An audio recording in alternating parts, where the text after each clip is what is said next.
keadaan kita masing-masing. Coba Ibu mau satu orang berdiri untuk memimpin doa. Before we start, let's pray together. Begin.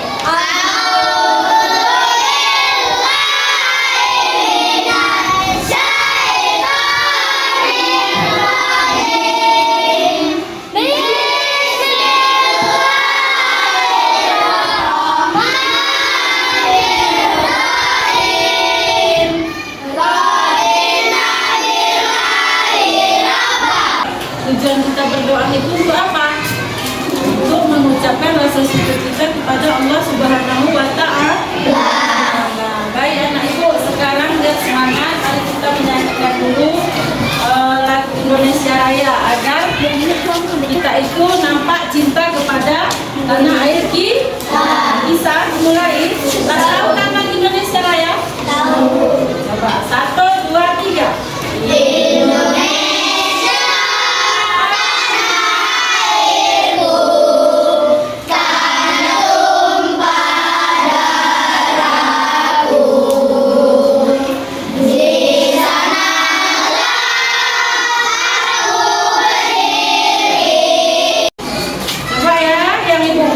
Namanya bilang hadir ya.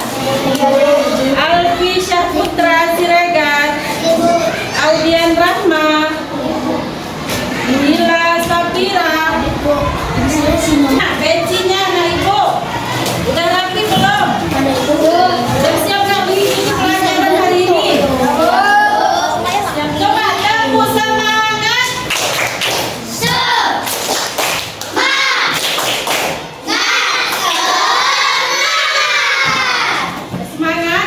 Mulai pelajaran hari ini Bisa. Disiplin dalam belajar itu sangat penting ya anak ibu ya, supaya pembelajaran yang ibu berikan itu masuk ke pikiran kalian, bisa kalian cerna. Jadi kalau belajarnya tidak disiplin, maka ilmu yang ibu kasih tidak akan dapat. Ayo sekarang ibu mau memperkenalkan subtema 3, yaitu tentang usaha pelestarian lingkungan. Nah, sekarang coba kalian perhatikan gambar yang ada di papan. Perhatikan gambarnya. Ini ada gambar apa, Nak Ibu? Hewan. Ya, ada gambar hewan. Kemudian ada pemandangan yang indah. Binatang-binatang yang berkumpul di pinggir sungai. Enak nggak melihatnya? Ya, enak. Yang kedua, ada gambar apa ini? Orang menanam pohon, Bu. Ada orang menanam pohon. Ya. Yang ketiga ada gambar apa? Menanam rumah. Coba satu orang angkat tangan. Angkat tangannya satu. Gambar ketiga ada gambar apa? Coba nak. Siapa namanya nak? Anak mata, Bu. Nah. Gambar apa ini nak? Orang lagi ngapain? Menanam. Ya. Jadi kalian sebagai murid harus pandai menjaga lingkungan supaya lingkungan kita itu dilestarikan dan terjaga dengan baik. Bagaimana caranya? Bagaimana caranya? Tidak membuang sampah sembarangan. Ya, tidak membuang sampah sembarangan. Kemudian dia tidak menebang pohon sembarangan. Kemudian juga menanam hutan-hutan yang gundul, menanam pekarangan rumah kita dengan tanaman-tanaman hijau. Supaya apa? Supaya lingkungan kita itu menjadi bersih. Karena penanaman pohon yang hijau itu baik sekali untuk kita semua. Tidak hanya manusia, untuk hewan juga baik untuk kelangsungan hidup makhluk hidup. Sebagai upaya dapat kita lakukan untuk menjamin ketersediaan air bersih. Salah satunya tadi yaitu menanam pohon supaya air itu menjadi bersih, ada penyaringan. Nah, di sini ada contoh macam-macam air yang bisa dikonsumsi oleh manusia. Nah, yang pertama ini ada air apa ini? Ini airnya berwarna hitam gelap.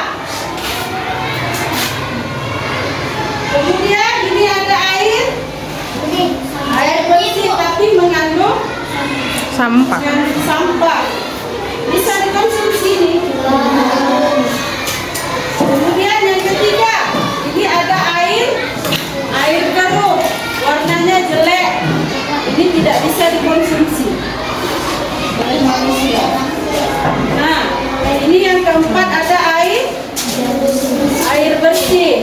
Ini tidak berbau, tidak berasa, warnanya juga bening.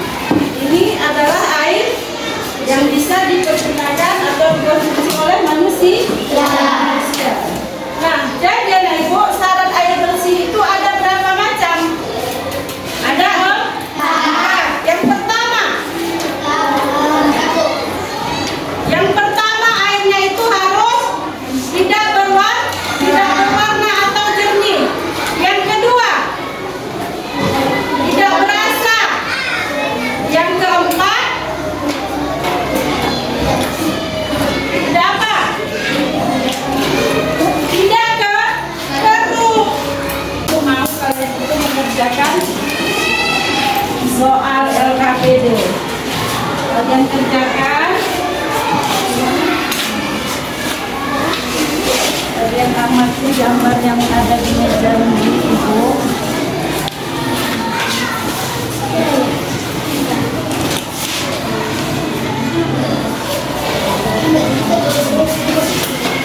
Perhatikan empat air yang ada di meja. Nah, pertanyaan pertama, petunjuknya ya. Coba perhatikan petunjuknya. Di situ amati air di dalam gelas secara bergantian untuk mengisi laporan pertanyaan yang tersedia. Nah, ini ada pertanyaannya di bawah ya. Setelah mengamati air di dalam gelas, apa yang dapat kamu simpulkan dari air di gelas tersebut? Gelas 1. Mana kesimpulannya? Kemudian, yang kedua, lakukan diskusi bersama teman kelompokmu. Yang ketiga, tuliskan hasil diskusi sesuai pertanyaan di dalam lembar LKPD.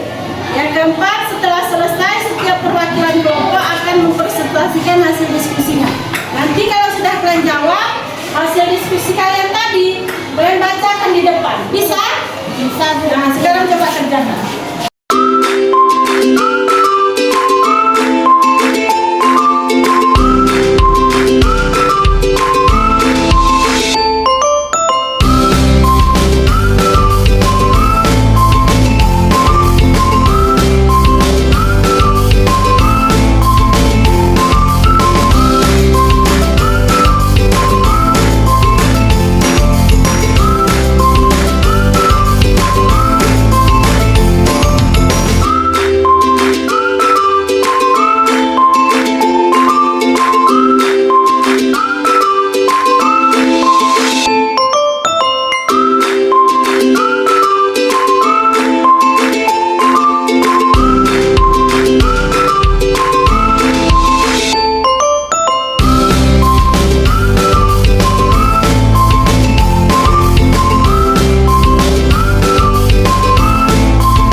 Gelas yang kedua, air yang berbau dan warnanya keruh serta terdapat kotoran di dalamnya.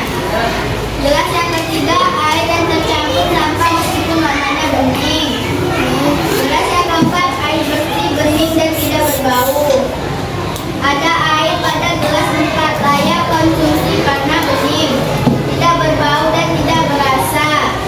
Air yang tidak layak konsumsi cirinya yaitu berbau tidak sedap, berwarna keruh, memiliki rasa yang tidak sedap. Wati.